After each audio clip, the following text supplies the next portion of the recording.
This is the Central Florida Computer Society and the Windows Special Interest Group, or WinSIG, for Sunday, August 9th, 2020.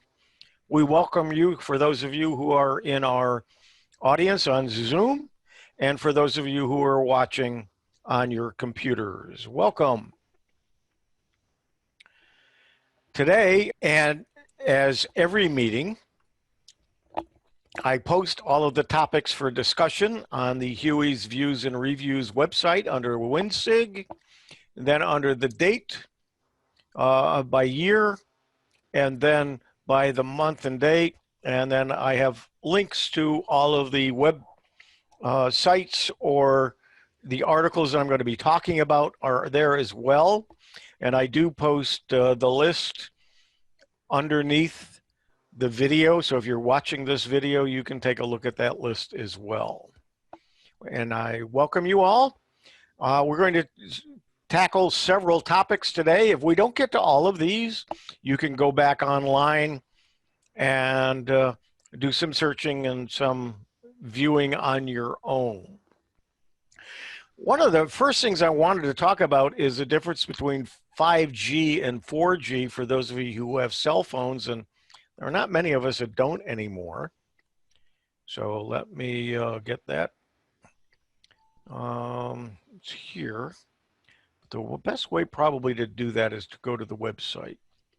So I'll do that first. Full screen it. And what is 4G and what is 5G and how did I end up with this particular website? I got an email from them saying, you know, we've seen you talk about 4G and 5G on your show with the Windows SIG, and we want to show you an infographic that we have made, and you're welcome to share it with your people. So I get a lot of these, and a lot of them I browse. In most cases, they pay somebody to troll the web and do certain searches, and if something pops up, they will then email and try to get you to add their website to lists and mention it and so on. Well, most of them aren't things that I really want to share, but I took a look at this one and it was very interesting. And I'm not quite sure where the infographic fits into what they do. It's a display company, but I thought the article was very good and I thought the infographic was excellent. So, as you see in this part of the infographic, 4G, and that you probably, if you have a cell phone, it may say 4G and it may say LTE, and LTE is 4G, and that means the fourth generation of cell signals. And I'm going to, somewhere on here, it does give what each of the generations were and about how fast they were. This is about 100 megabits per second. You notice it's a small b, so it's megabits, and there's 8 bits in a byte. So 100 megabits per second, where 5G is going to be 10,000 megabits per second at its fastest. Not every 5G signal is going to be capable of that. So what's the difference between them? Well, first of all, what is 5G? Or fifth generation. 5G enables a new kind of network that is designed to connect virtually everyone and everything together, including machines, objects, and devices. So here's the evolution of it. I can make this bigger. Let's do that. Making everything else bigger, but this on the screen. Let's try this. There we go. That's a little too big. There we go. Okay, 1G was introduced around 1979. It was analog telecommunications. And then 2G came out about 1991, and you could do text and messaging in 2G. 3G mobile and wireless internet connection. And then 4G came around 2008. It gave you the cloud, it gave you IP access, and truly mobile broadband. Now the new 5G was introduced in 2019. It's being disseminated now. I checked with my AT&T store locally, and 5G is available in much of the country on AT&T, but it's not the same speed in every area. And the true 5G, or the fastest 5G, is available in certain cities, but not in all areas. For instance, Orlando does have it available, but you have to be in certain parts of Orlando. And Tampa, I believe it's available, but you have to be in certain parts of Tampa. But it's an unlimited data capacity, and it's becoming much more popular. But if you have a 5G signal, you got to have a phone that's capable of 5G on top of it, and those are more expensive. For instance, the Pixel 4a that is going to be released this coming week, they don't even have a 5G model, and it's coming out this week. It's going to be September or October when they come out with a 5G model. It's going to be about $150 more. So a lot of the 5G phones are more expensive than a 4G phone to have that capability. And then you have to have the 5G available. And when I specifically asked the people in the AT&T store, no one could tell me how fast their 5G was, or they weren't willing to. They said, I don't have a phone capable of 5G, so I can't test it. So I'm not sure how accurate that is, or just the fact that it's not really that much faster in their first iteration of it in most areas, unless you're in those key spots in Orlando and Tampa and other cities where they've got the 5G towers. They're not really towers. They put them on lampposts, and because they have to be much closer. So what's the difference? Well, latency, and we're going to talk about latency here in just a moment, but the latency on 4G is 10 milliseconds. 5G is less than 1 millisecond. Of course, the lower the latency, the number of latency, the better. Potential download speeds, 4G, you're capable of 100 megabits per second. 5G, it's 10,000. So it's going to be 10 gigabits per second versus 1 gigabit per second, about 10 times as fast. Base stations, with 4G, they have to have cell towers. With 5G, they have to have small cells. They're going to have to be much closer, and so there are going to be a lot more of them. So there's a big investment for these companies. They have to put all new connecting points or cells up throughout all kinds of areas. But the idea of the 5G is it's going to be fast broadband, and you're going to be able to drive down the road and get exceptionally high speed broadband on your phone, and even if you're going to use it as a hotspot, then on your computer, if you have a portable computer, of course. And don't do that while you're driving. OFDM encoding, I have no clue what that is, but obviously it's going to be fast. Oh, and that's where it's available. It's on 4G is on the 20 megahertz channel, and 5G is on 100 to 800 megahertz channels. It's on different channels, and different companies are located on different channels as well.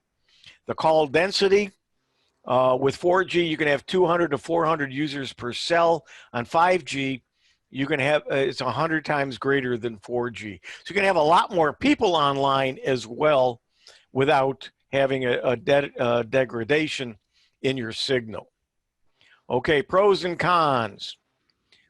The pros of 5G technology: greater speed, lower latency, increased connectivity, energy efficient plans, and efficient business processes.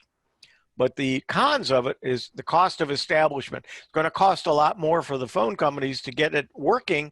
Therefore, they're going to pass those charges on to you. Lack of information. 5G technology is still in its development phases, and there's a lot left to be discovered, like how marble is carved to form detailed statues. In other words, there's not a lot of information out there about it. Limited coverage. 5G waves, the millimeter waves, generally have a very low penetrating power and can't pass through buildings, trees, walls, or other barriers without signals being disrupted. So even if you have 5G available, if you're inside of a building, you may have to have some kind of an antenna either outside, or you're going to have something by a window to bring in that signal. So if you're in an inner room in your house, you may have trouble getting your 5G coverage on your phone. Overcrowded radio frequency. The 5G network is 6 gigahertz, which is already jam-packed with other signals. And the security and privacy issue features of allowing the transfer of high-quality data and the presence of more entry points for attackers. Some interesting facts.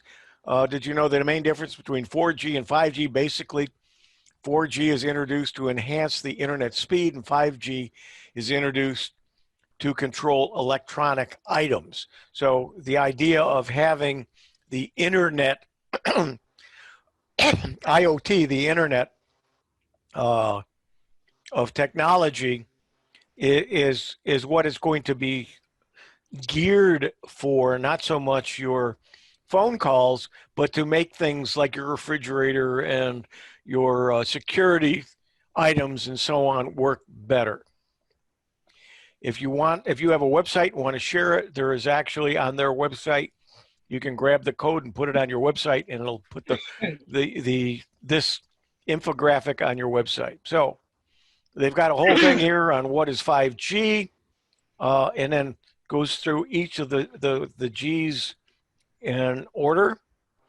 And 5G is, as I said, some of its features include offer faster speeds up to 10 gigabits per second, which is over 10 times faster than the 4G performance, offers remarkably low latency, and operates on a bandwidth of 30 gigahertz to 300 gigahertz.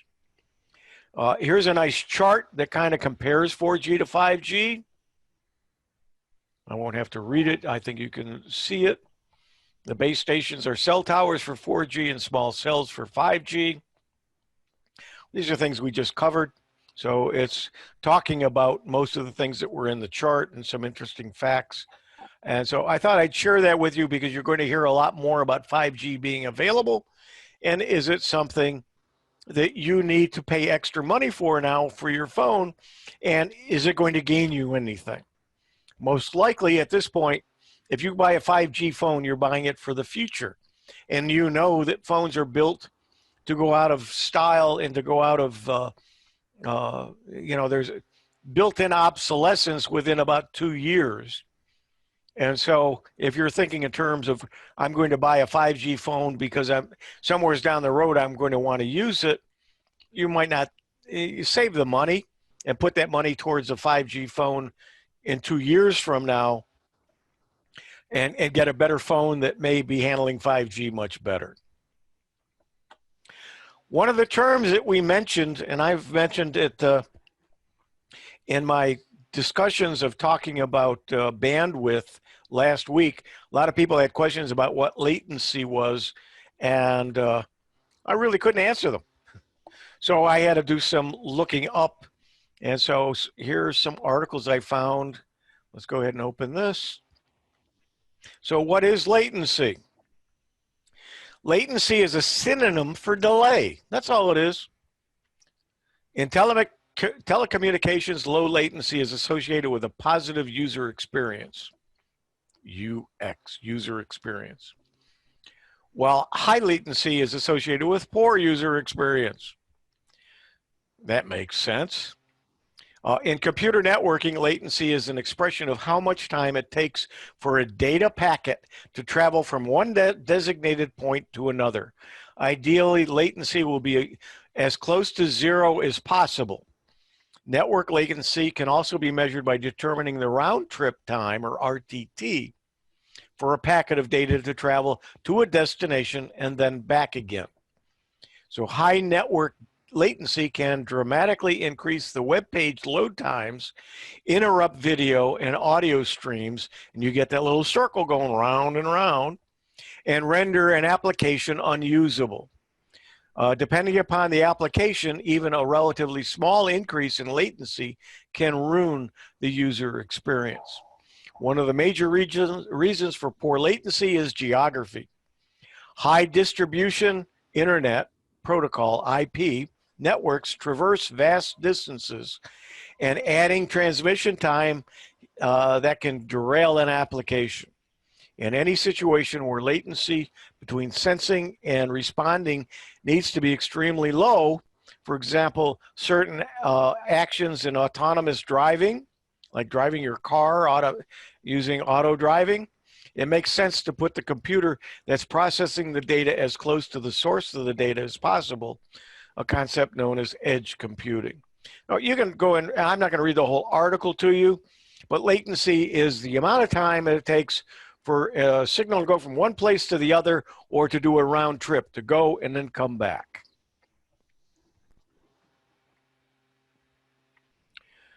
Now, what about latency? There's some other articles here. I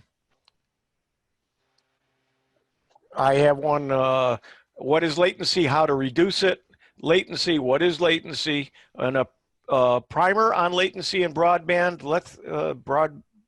bandwidth. Let's look at that article, and that's here. So let me find it in here to make it bigger.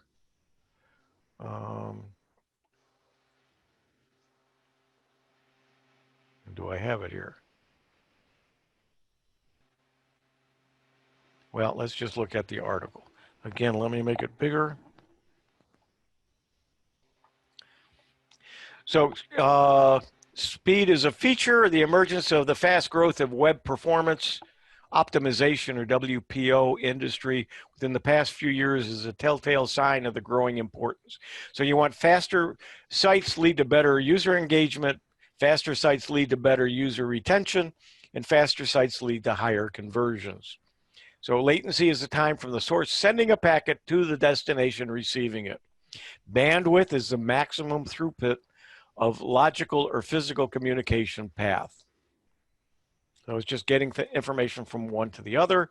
And again, this gets into some pretty technical stuff that, you know, do you need to know this? No, not probably. But if you're interested in it, here's an article about it. But on the other hand, let's see here, escape. Oh, I'm in the article. So I'm going to minimize this and come back. Whoops.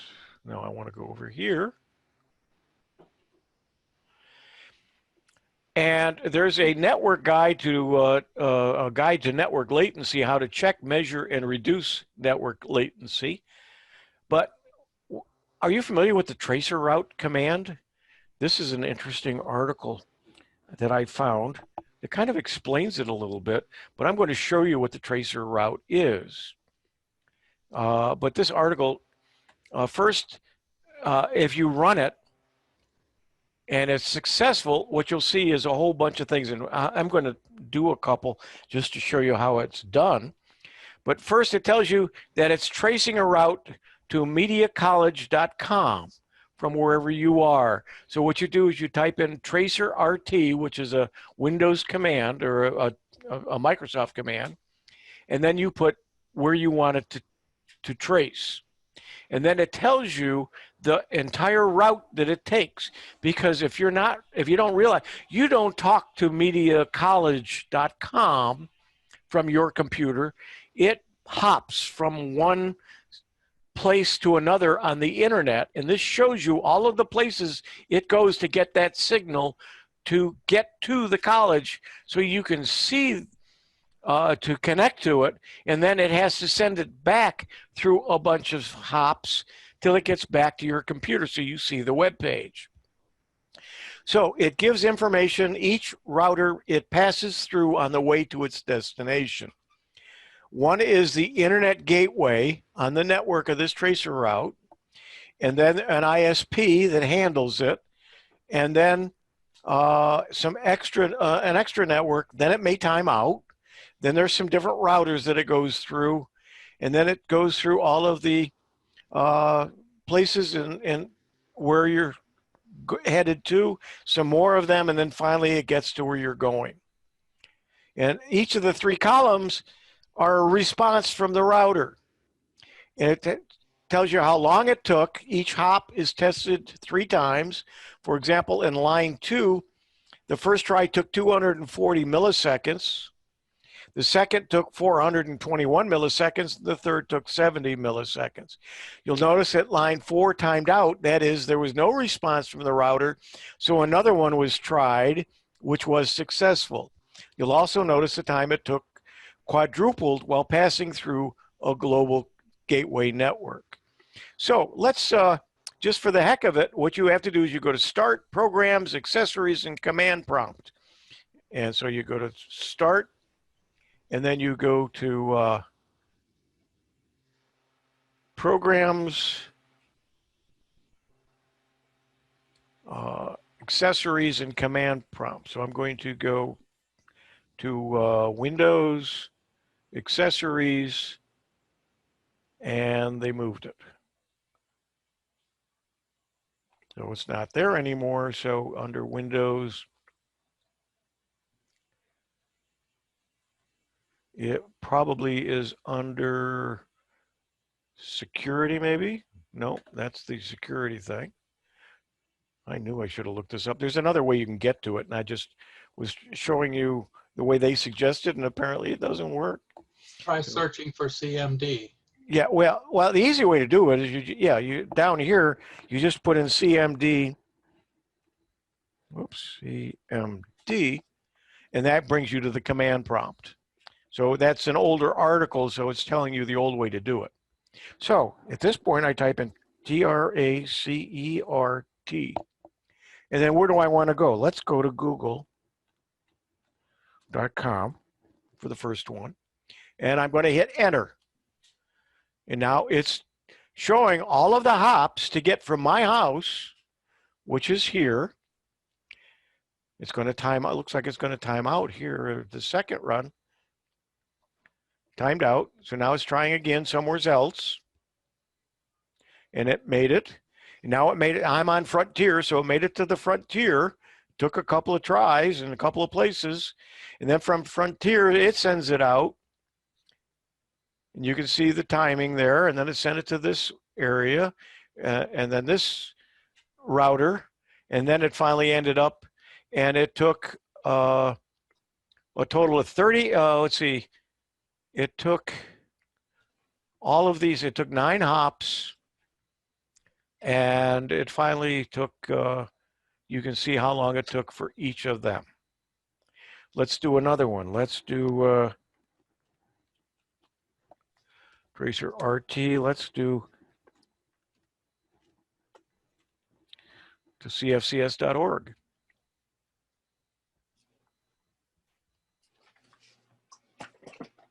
I'm having trouble getting out of the house is what's happening here. So on both times, it timed out trying just to get to Frontier from my house.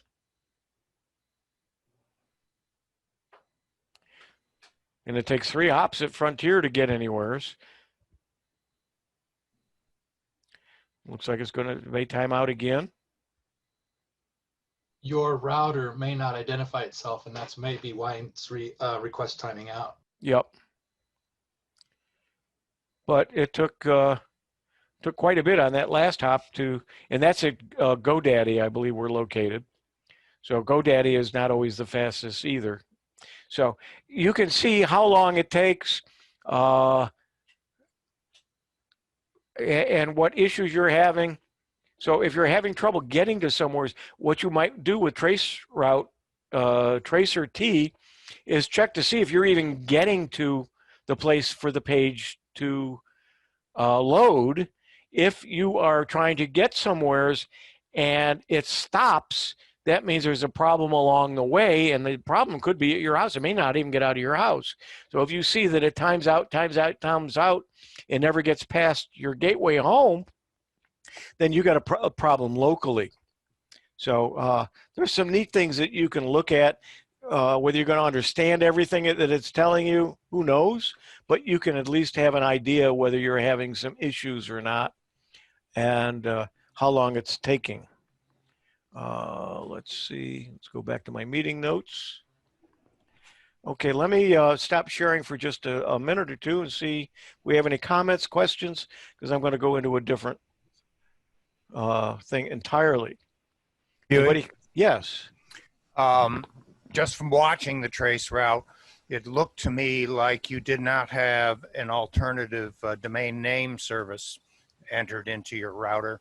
So it was actually using Frontier. It was using a router and it was using Frontier for the DNS. So it would be interesting just to make a simple change in your router and say use either Google or OpenDNS or one of the other sources, and then see if the lookup is faster. And that's another way to verify whether the DNS is slowing you down. Yeah, and I haven't done a lot with even looking at my router. I do have fiber optics, and I don't know if the routers are different with the fiber optics. I have no idea at all whether there's a difference in the settings and so on. So I haven't really attempted to go in and play with it because I don't know enough about that. Well, you can force it on your computer if the only one you want to Yeah. use the DNS service is the computer. It's a setting in Windows 10. Yep. So I have not played a lot around with that. Anybody else? Any comments? Did we lose many people? It's kind of dry subject, but it's sometimes it'll give you some clues if you're having some issues and to understand how some of this stuff works. Okay, let me share my screen again. Oops, I just lost myself.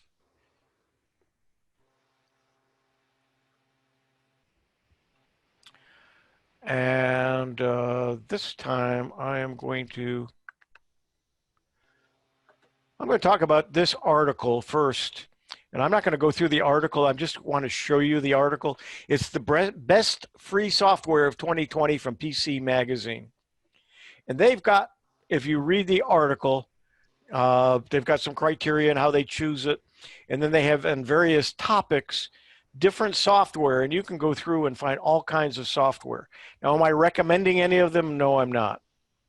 Am I telling you to try them? No, I'm not. So if it doesn't work or it screws up your computer, I didn't tell you to do it.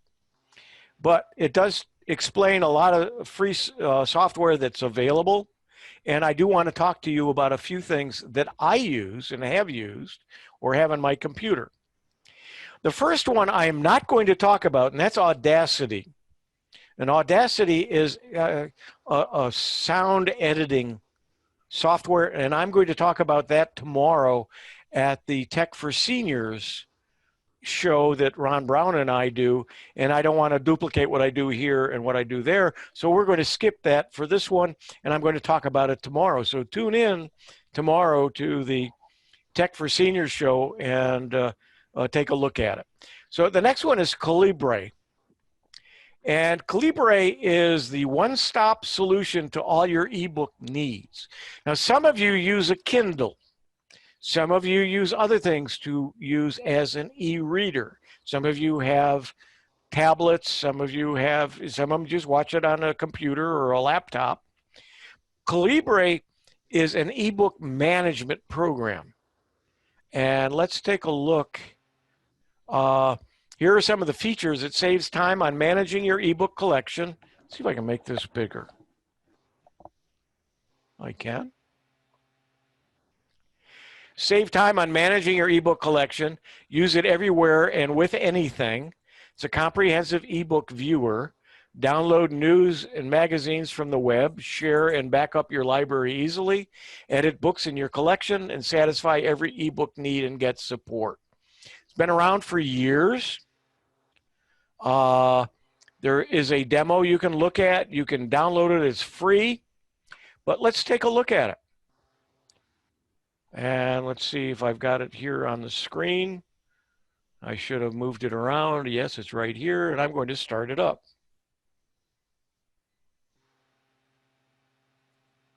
I don't use it a lot. I have used it in the past. I just installed it on this computer. But you can have authors. I've got one author in my Calibre, and I haven't moved any data over from my other computer. I'm not sure if I had any in it anyway. But here's a quick start guide for something, and I can make that larger if I want to and to change any of these. It's sorted by date if you have a whole bunch. Like anything else in columns, you can sort by title, you can sort by date, sort by size, and so on. But if I click on Quick Start Guide, okay, it actually, welcome to the Calibre viewer. Use the page up, page down arrow keys to turn the page. Hit escape, or right click and tap the top third of the text area to show your viewer controls. Press any key to continue, and I do. There's a quick start. Oh, it's a quick start on how to use Calibre. So I really don't have anything in it. But it not only will let you read various books, but you can convert them. So if you get a book that's as a PDF and you want to make it an EPUB, you can do that. So let's go. So I need to do the arrows. So it's 4th edition. I'm not sure how many pages it is. And you can see that I can read the book. I can make it make this full screen and go through it. I can organize some common tasks, dealing with devices, viewing ebooks. And when I click on that, it actually will tell me how to do that. And then if I hit escape, I get some things there, some quick start guides, an EPUB, and backwards and forward search, table of contents, and so on. So it's a nice program if you have some ebooks and you want to view them. You can do so in your in Calibre. You can convert the book, and it gives you the information. You can tell it what you want to convert it to. Look and feel. You can do the page setup, table of contents. And so there's a lot of things you can do. The input format is an EPUB. Well, that's what it is, so I can't change that. But I can output it to a docx file, a PDF file, an RTF file, a text file, or I can zip it. So, and a bunch of others that I'm not totally familiar with. But so you can do a lot of things with a book or an ebook that you have using this free service or this free software called Calibre. So let's go ahead and close that out. And we'll close this and go to our next one. And that's the free Kindle app. Some of you may be using Kindle. Well, you can get a Kindle app for either an Apple device or your Mac, or you can put it on Google Play, or you can download it for a PC or a Mac. I'm sorry, this is for the iPad or iPhone. This is for a PC or Mac, and you can download it. So let's see what it looks like. So I go to my Kindle and click it here.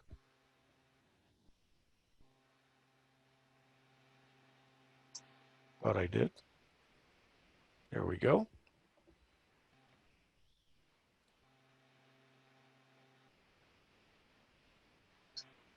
I have several books in my Kindle library. As you can see, I have an air fryer, and I've downloaded some free cookbooks that became available, or some other books. Some of these I bought. Most of them were free, or they were free for one day. And once you download them and get them in your library from Amazon, they're yours, so you get to keep them. So there's 16 books here. So I am an Evernote user, and I found this Evernote guide. So if I click on it, Learn Smarter, Harder. So this is telling me about it. And this is telling me about Kindle because I just installed it on this computer. It gives you some hints and some things to do with it. I'll close that out. And there's my book. So for those of you who use Kindle, this should be familiar.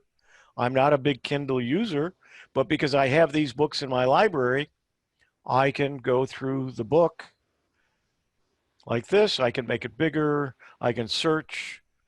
I can go use flashcards and be able to mark some notes down and export and hide the notebook. So if you're a Kindle user, you'll have a better idea of this. You can change your font size if you want. So if you have trouble reading it, you can make it bigger.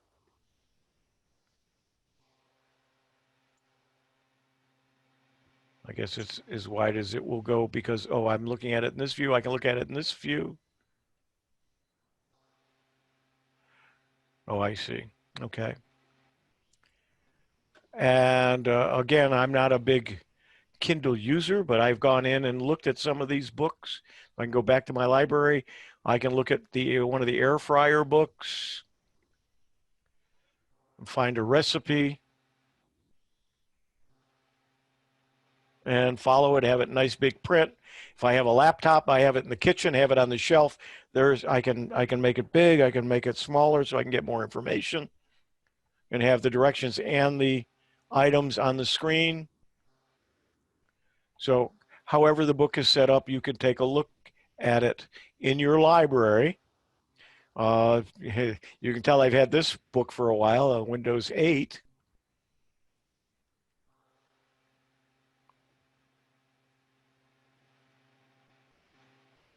It may not be available anymore.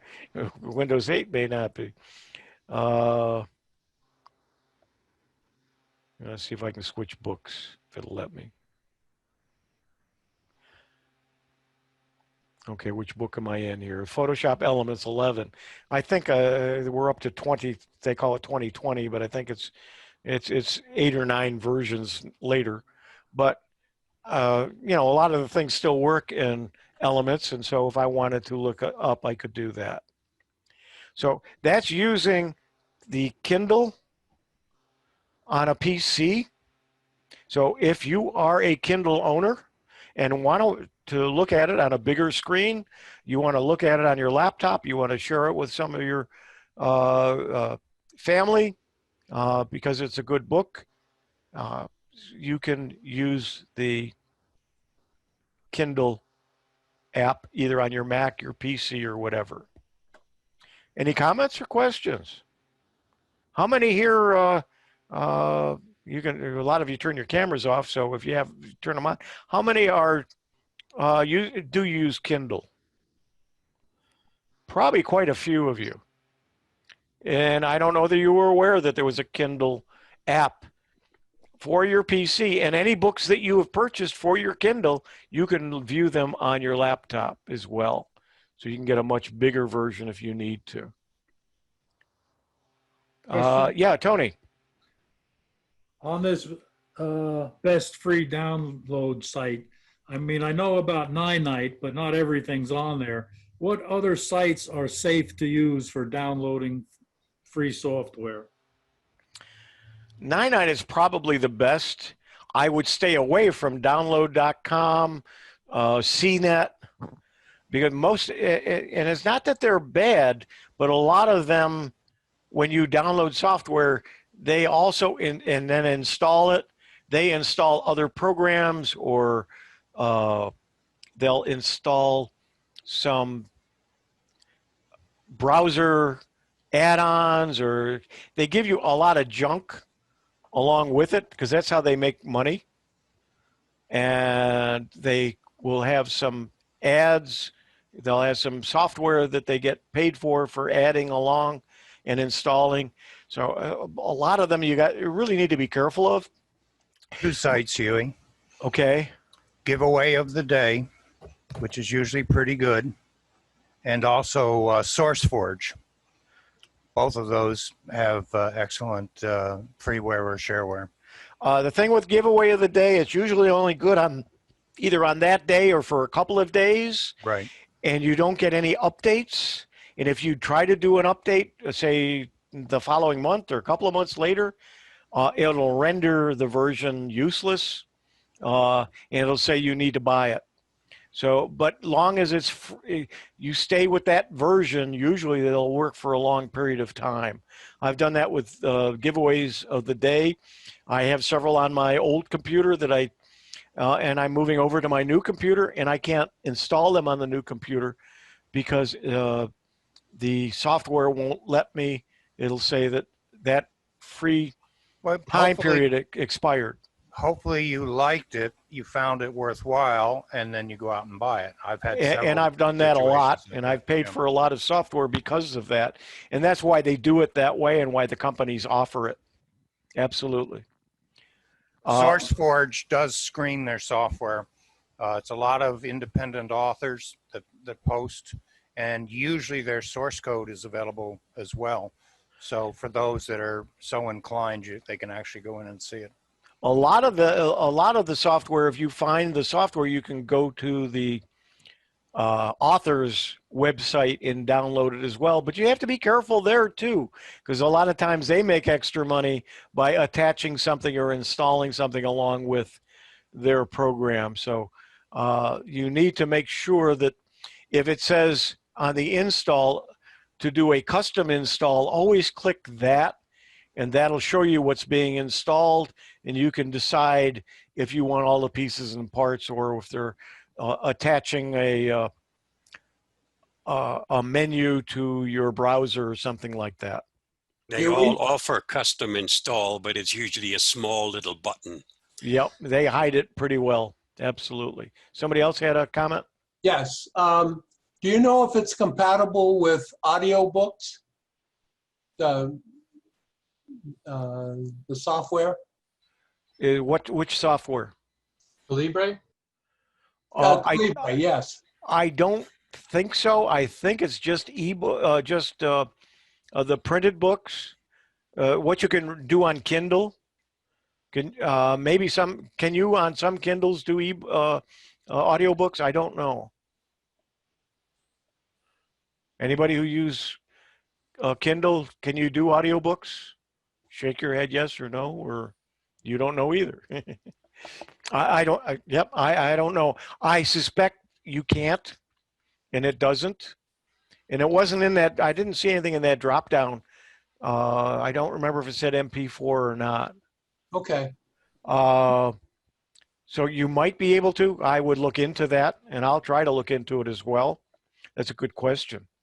There are some audiobooks you can download and watch directly. Some you can borrow from your local library. A lot of them you can get from your local library. And and if you've seen my presentation on audiobooks, most libraries now do make available audiobooks for you to download, to view, and then to return them. Or you can join either there's 2 or 3 services. Clipped, is it Clipped? Is one, and then what's the other one for ebooks that you can subscribe to? Cloud Library, you can get audiobooks. Yeah. Cloud Library is used extensively here in West Palm Beach. Yeah, and most library systems subscribe to one of the services that you can use as well. Loretta has her hand raised. Okay, Loretta? Yeah, I'm a big Kindle fan. I probably read about a book a day on Kindle. And I've got a couple of free services on books. One's called Robin Reads, and the other one's called, I can't remember right now. I'll have to think about it. Anyway, you can also go out to Amazon.com and type in the search bar, free books, and then it will pop up and ask you what genres you're interested in. You can click all your genres you're interested in, and you can get almost every day. They'll send you an email if that's what you want, telling you free books in those genres. And then when you get to it, you have to be sure you go to the part that says buy free, because they've got to charge if if it's past the day that they're giving it away free. or buy free. And then if you go down a little farther, it will sell you the audiobook. And they almost never give away the audiobooks. It's kind of like, get the book free, and then if you want the audiobook for this, you can buy it. Can you play an audiobook on your Kindle? Pardon me? Can you play an audiobook on a Kindle? I never buy anything that I could get for free. Okay. So I don't buy the audios. I just get the free books. So you don't know whether they're capable of it or not. Huey, it's Robert here. Okay. The new Kindles actually have Bluetooth, so you can do the audiobook through like Bluetooth headphones and actually follow along on the book itself. It's on their new White Pages series that they just released. So they couldn't do it before. You had to have like anything else but a Kindle. But now they've added Bluetooth connectivity. There's no plug-in, it's all Bluetooth. And you can buy the audio section of a book. Sometimes you can get them free if you sign up for, like I have Kindle Unlimited, where I can get 10 books for $10 a month continuously. But you can also do it with audio also. And some of my books as a hook come with the free audio also. But you have to have a Kindle that comes with Bluetooth. Is that correct? Yes. Yeah, the newer ones do. Okay. It's just incorporated into them. Yeah. Don't forget your public libraries, because they've got both Kindle books and they've got books in PDF format, and they have audio books all available if you've got a library card. Yep. Yep. They also will give you the magazines too. You can get free magazines as well. Yeah, I went looking for Consumer Reports because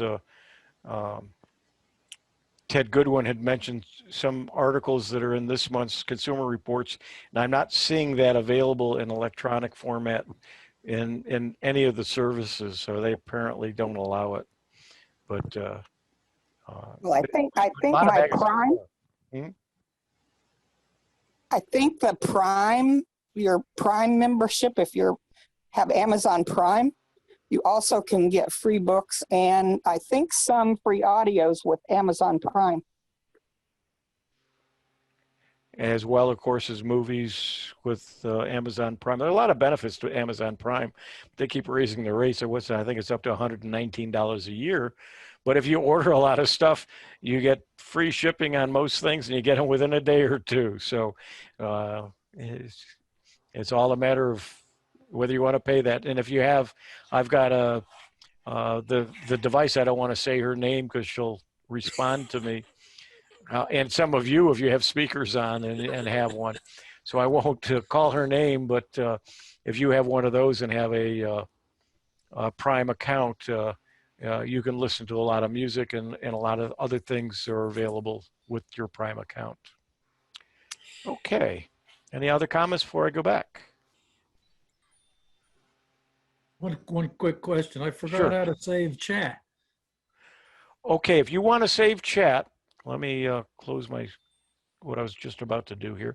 If you want to save your chat, if you'll open the chat box and then then go to the bottom of the chat box, there's three little dots. Oh, yeah. And those three little dots, one of them says save chat.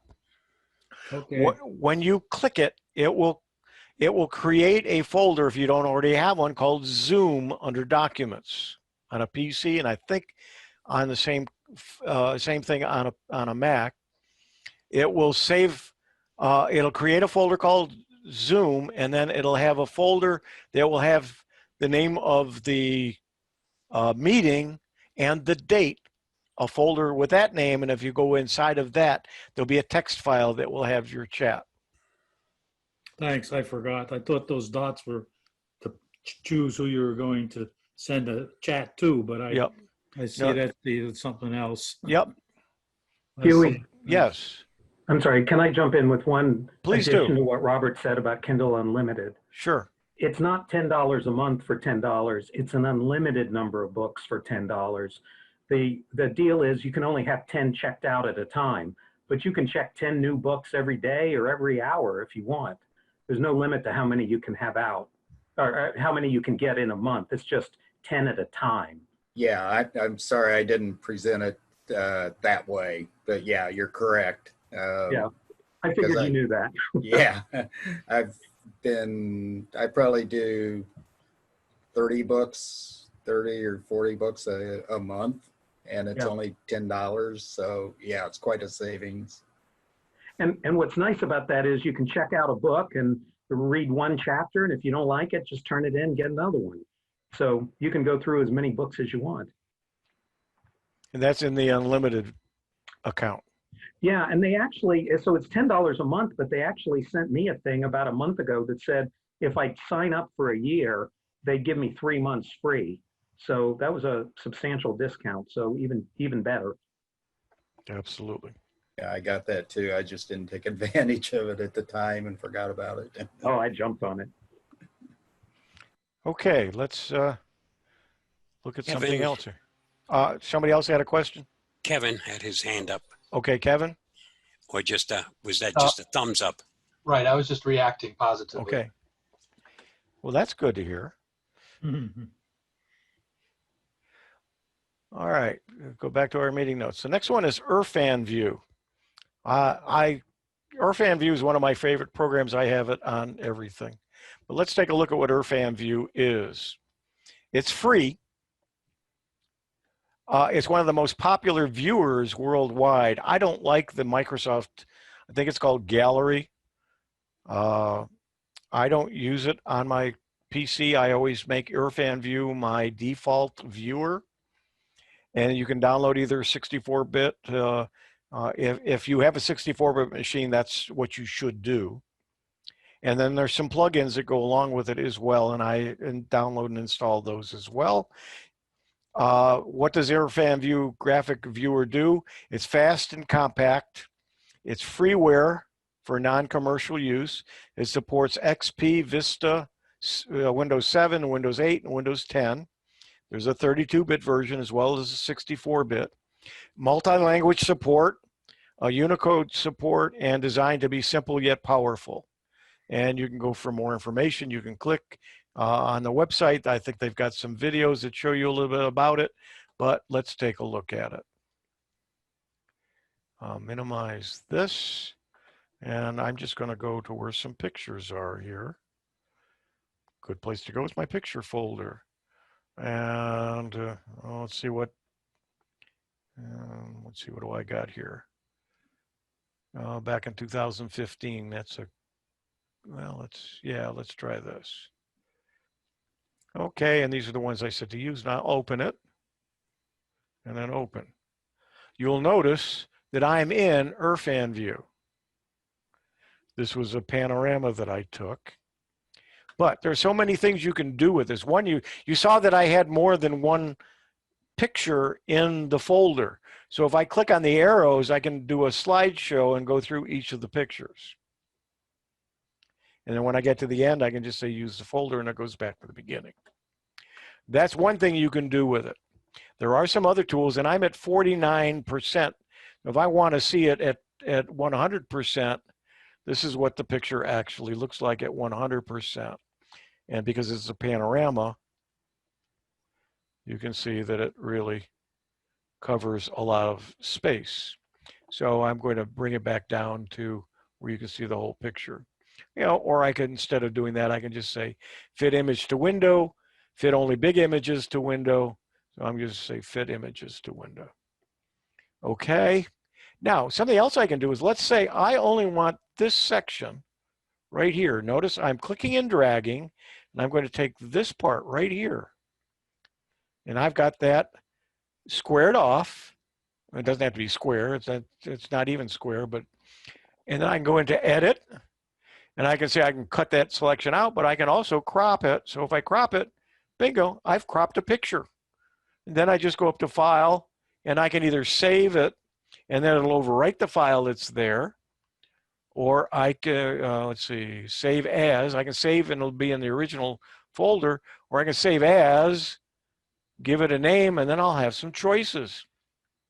I can set the EXIF information. I'm going to talk about that in a second, but I could save it, and then I just have to make sure that I put it in the right place, because I can put it anywhere as I want, obviously. So let me cancel that. So there's a lot of things you can do, but let's see some other things. I can rename a file. I can, if I save it to the original folder, it's still going to come up and say, well, do I want to put a name next to it? Do I want to change it? So even though it's by doing that, it's saying, okay, we're going to save the picture, but we're not going to overwrite the original. So I can say, we'll call it A1, put a 1 at the end, and then save it. So now when I go backwards, let's see, I'm going to say use folder. Now I see the folder and I go through. Come on, use the folder. So there's the original. There's what that's the next picture, the next picture, the next one, and it didn't pick up. So I have to refresh, guess I have to refresh it. So if I come out, then go back in, and then click the show, it's picked up the A1. So it's now it's in that folder. I can make just a slideshow out of it by clicking it. You can make a slideshow, and it'll just, you tell it how often you want it to switch, and it'll make a slideshow for you. You can save as, you can print out a picture, you can delete it from the grouping, you can copy it, you can paste. If you do something like this and you say, well, let's see, I want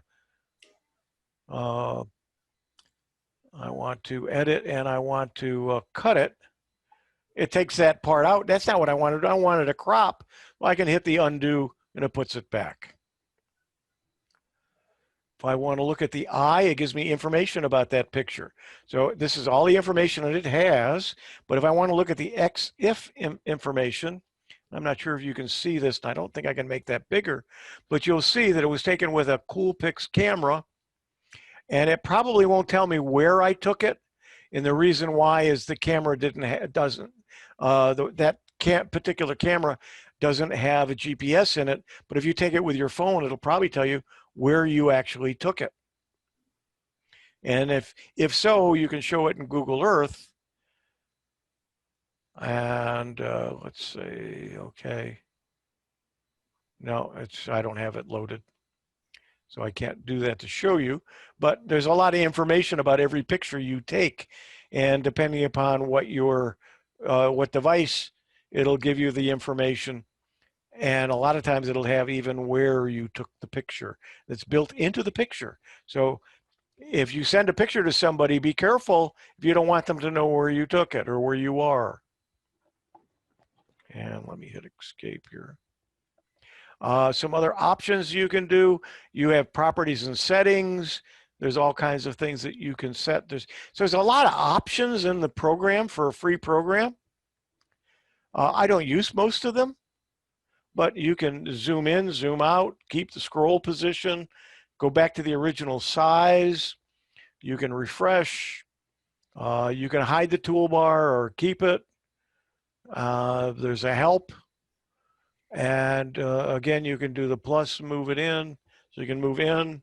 You can really zoom in. We're at 177, 194. You can really zoom in at 300%. So obviously it pixelates because it's not that higher resolution picture to begin with, but you can really take a look. So I can go back, or I can just say, okay, make it 100%, and it's back to 100%.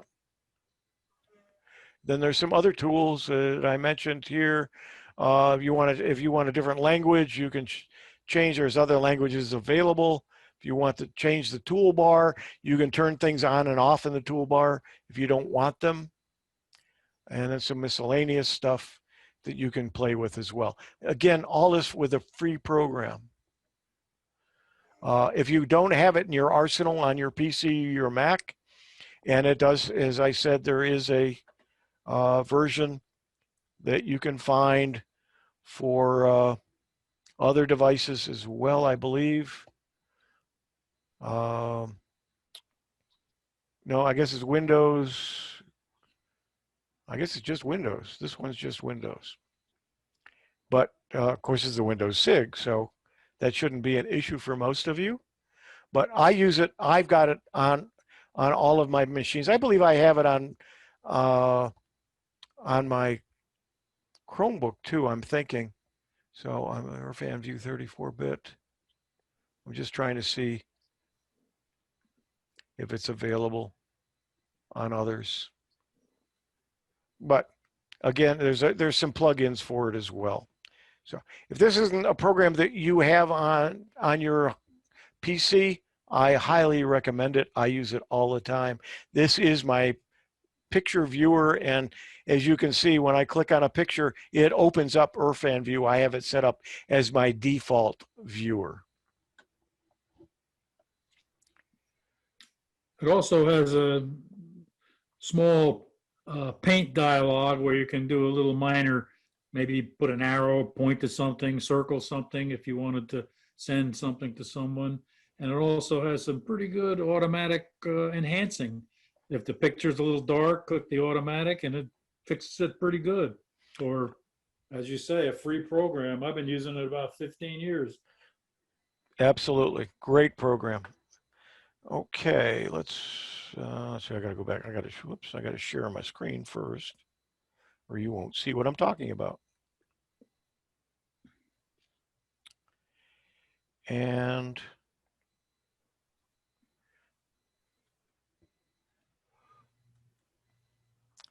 VLC Media Player is what I use to show videos. It's from Videoland organization.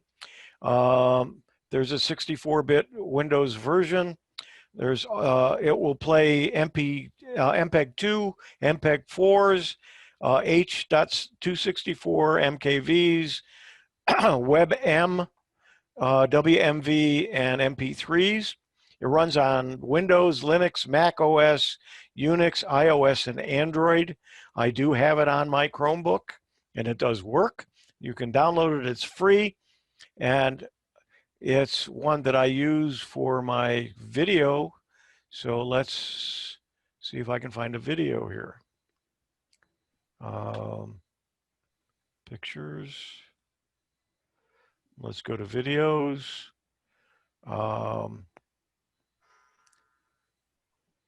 Let's look at, no, I don't want to do that.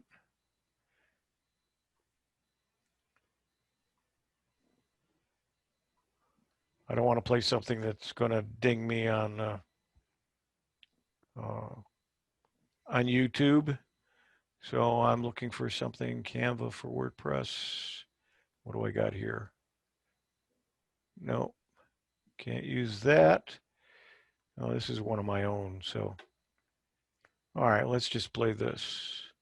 Version E3.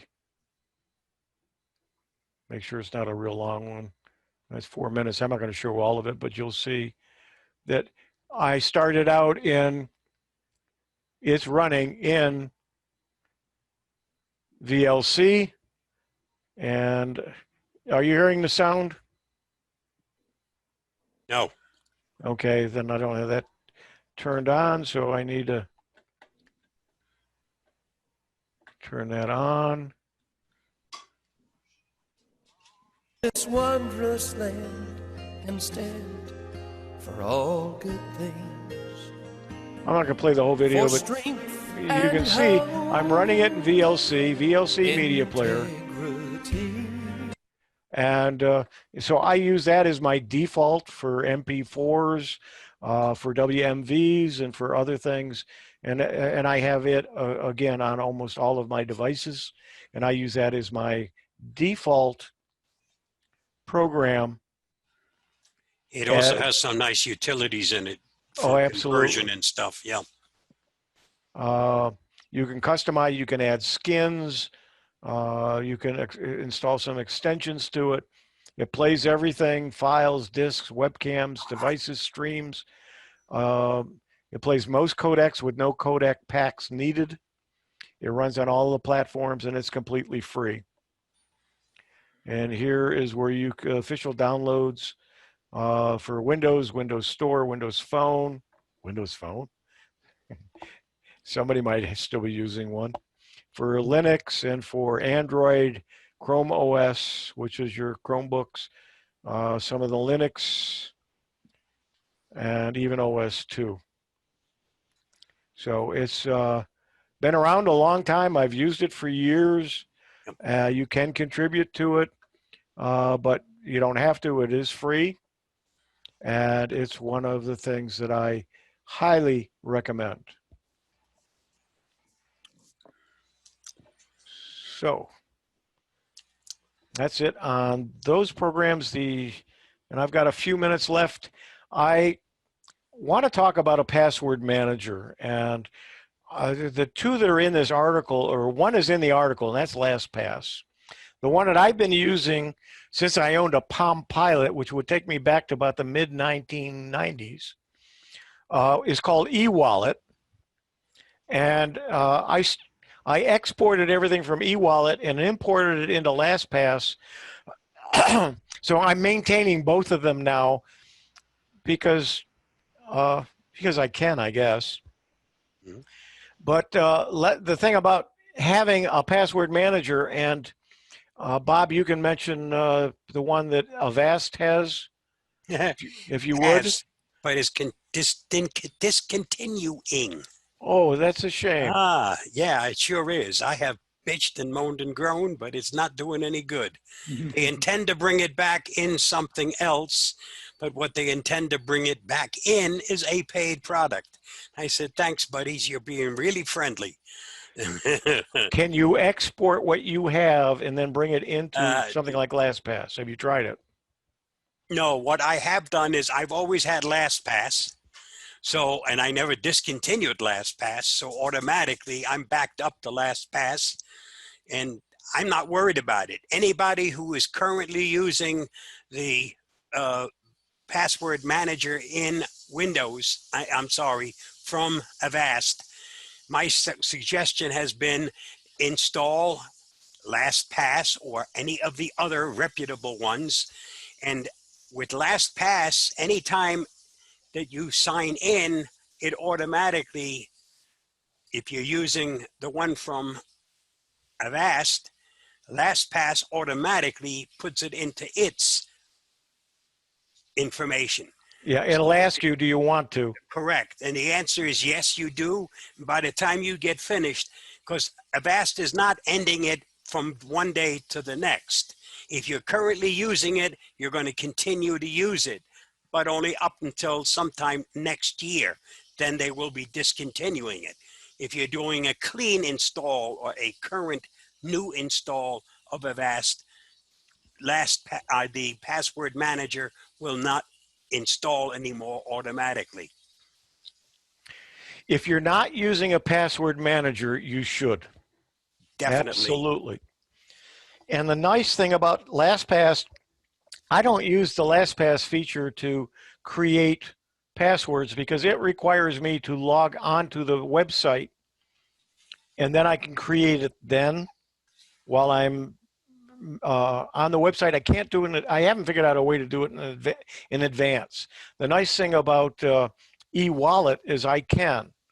But either way, if you're going to choose a password manager, use something like LastPass or eWallet that will work on almost every device that you own. I have both of them on my iPhone, my iPad. I don't have a Mac. I do have it on my Windows computer. I have it on my Surface, which is a form of a tablet for Windows. I have it on my Chromebook. I have it on each of them on my Android phone. And so no matter which device I'm on, they all sync together. It works a little bit different between whatever device, whatever program you're using, but for my eWallet, I maintain one location in the cloud where the master copy is. And then each time I log on, it syncs with that, updates the local database. And then if I make any changes, when I get out of it, it syncs back up with the one in the cloud and adds anything new or any changes I made. So when I open up one of the other devices, it also will be up to date with that information. So, and LastPass works similarly. And I'm sure most of the other ones do as well. They allow you to sync. You just got to make sure that you have it set up to do that and that it is connecting and it is syncing. But it is fantastic because I can add something on my phone. Let's say I'm out and about and I have to sign up for something wherever I'm at, and I sign up for it, put a password in, I make sure that I save it, and when I save it, by the time I get home and I open up my PC, it's in my eWallet or my LastPass on that device as well. And I don't have to remember and some of these longer, esoteric, confusing passwords, and you can use those on any site because it will figure it out. Let me show you a couple of examples without divulging my passwords, but let's say I'm going to sign into zoom.us. I'll come up here.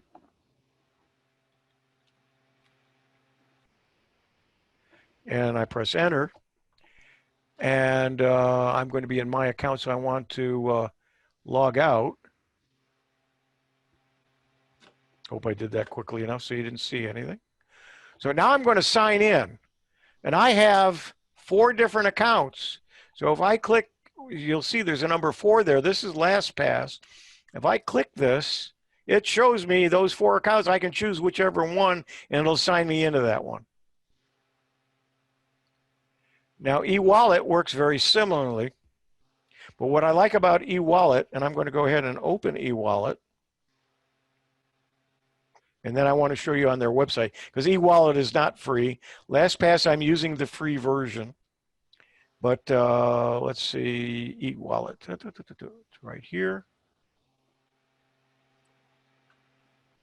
It's over on my other, whoops, I got some things in front of it. I got to move out of the way, whoops, so I can sign in.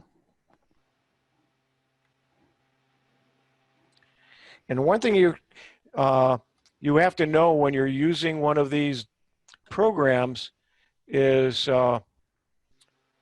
you really need a large, long, well-constructed password to get in as your master password for the program. You'll notice that I have 1,385 cards in my eWallet. That means at least that number of passwords. Some of them contain multiple passwords. I'm on version 13. The last I passed, it's probably time to change my password. It's been a couple of years now. And then it synchronizes with my password on Dropbox. But let me show you, I am going to create, I usually do it in passwords. I'm going to create a new card. So I'm just going to call it a test card. And then say OK. That gives me a card. Now you'll see the password here, and I got a little button. When I click that, it'll give me automatically create one for me, but I don't like doing that. What I like about eWallet is, and I can do this in advance before I even go to the website.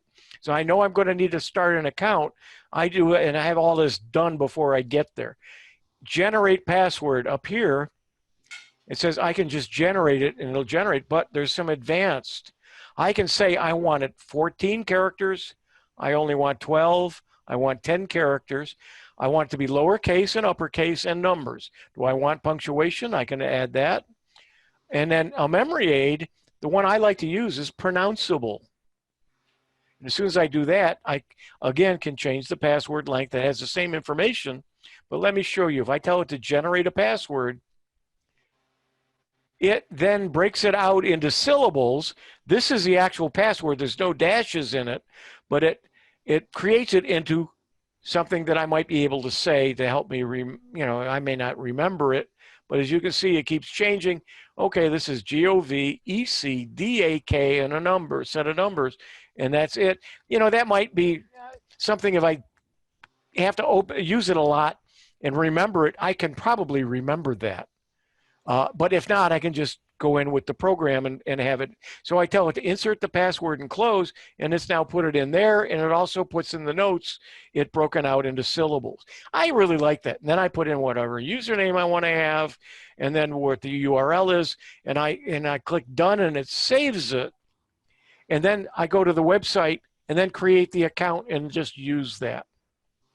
And as I say, I've been using this program for years.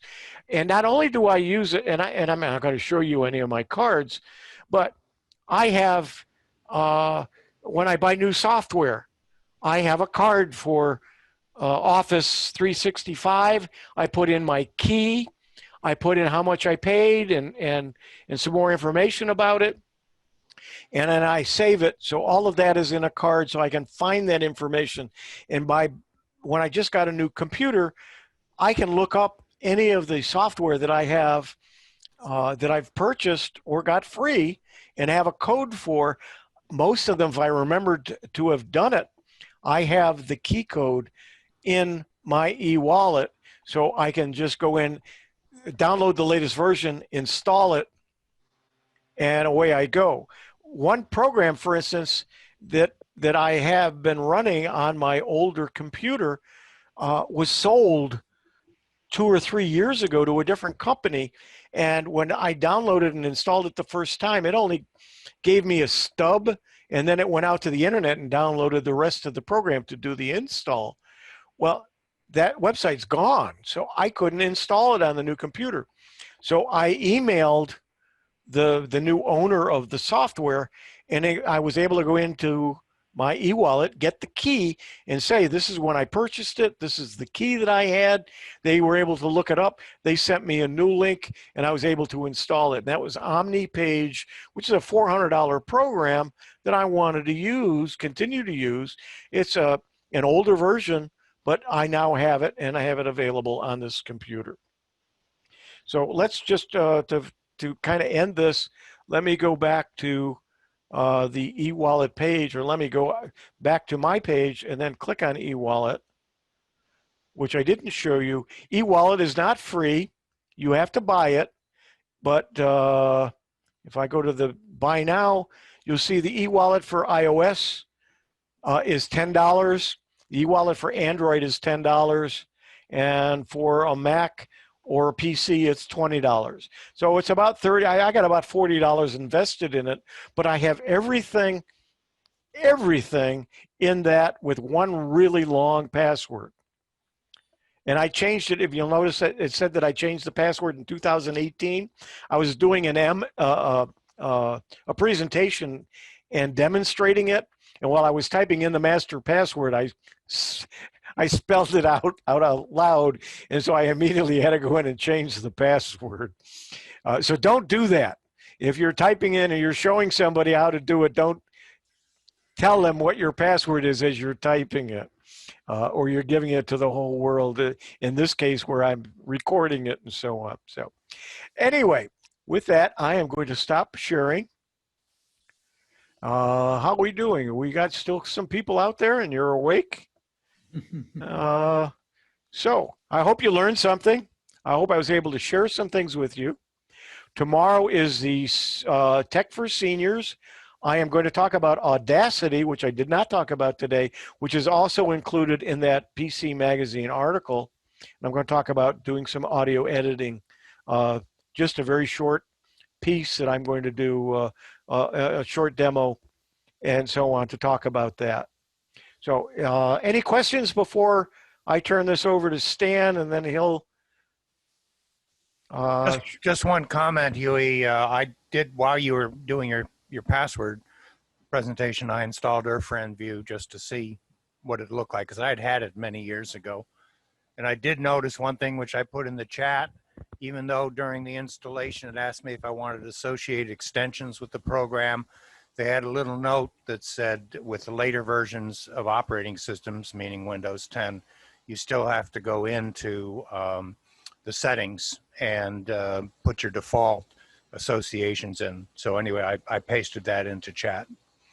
Okay, so if anybody wants that. And if you don't know how to change your default settings, I guess I can show quickly before we go here. I'm sure Stan will allow me to do that. But let me share my screen.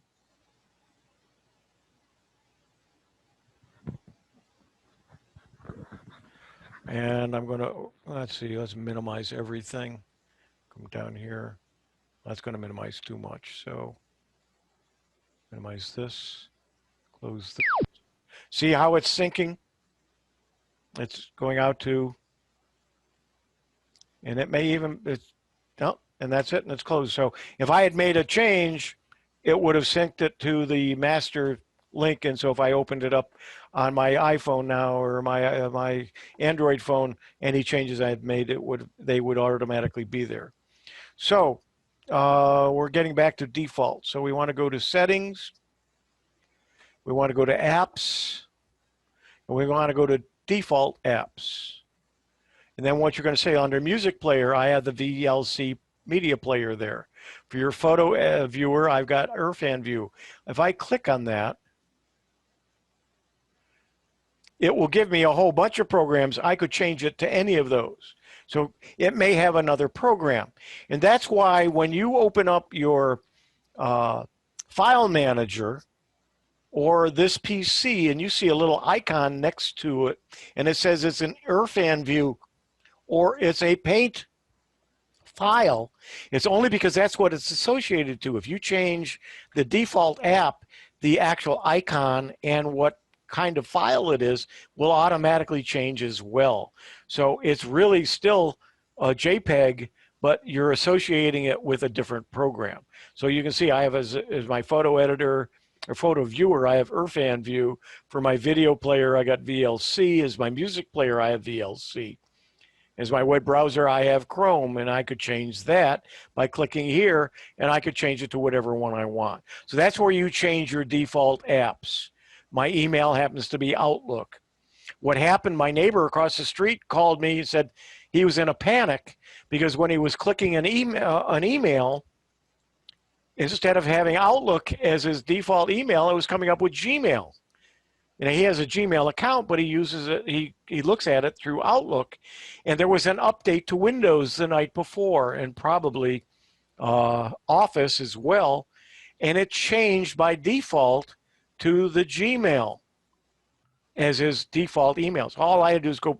So I went to his default apps. I changed that from Gmail to Outlook, closed it and said, okay, your computer works. That'll be $1,000, please. And he laughed. He says, you got it fixed already? And I said, yeah, I just changed the default app. And that's all there was to it. So that's a quick lesson on how to change your default apps. So if you didn't know that, you might want to go in and look to see. So when you click on something, it will automatically open the program that you want to associate to it. If you right mouse click on that, it may give you some choices, including your default app, and you can change, you can open with something else. So if I go to a JPEG, I can tell it to right mouse. If I right mouse click, I can choose, well, instead of opening it up in IrfanView, I want it to open up in Photoshop Elements because I want to do some editing. I can do it right from that menu. This has been the Central Florida Computer Society, the Central Florida Computer Society's Special Interest Group, the Windows Special Interest Group, or WinSIG for Sunday, August 9th, 2020. Take a look below to see what's included in the meeting, and please subscribe to my channel